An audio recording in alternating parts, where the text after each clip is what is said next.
Viti 2008 do të kujtohet për misionet hapësinore, zbulimet në Mars dhe zbardhjes të fshehtave të sistemit diellor dhe përtej.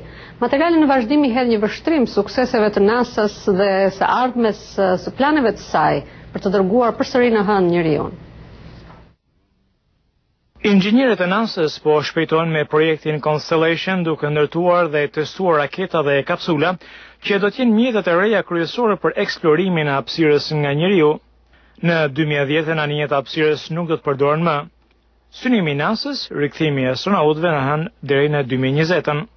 Ndërkohë po intensifikohet puna për përfundimin e stacionit ndërkombëtar të hapësirës. Në shkurt, anija Atlantis filloi të parin prej 4 misioneve në stacionin hapësinor. Në 2008 riparimet dhe modifikimet dubluan kapacitetin e pjesëtarëve në bord. 2 laboratorë të rëndësishëm u dërguan atje. Një krah solar për energjinë do të kompletojë zgjerimet kryesore vitin që vjen. Në 2008 në sonat pa njëri të rroqen vëmendjen e publikut kur 3 prej tyre për rreth diellit filluan të transmetojnë informacione dhe imazhe tridimensionale për herë të parë.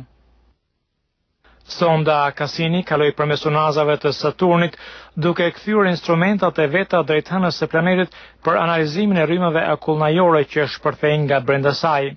Sonda Messenger u sol për qark Mërkurit 2 herë duke analizuar sipërfaqen e tij. Magjepsja me Marsin u shtua me 6 sonda eksploruese në planetin e kuq.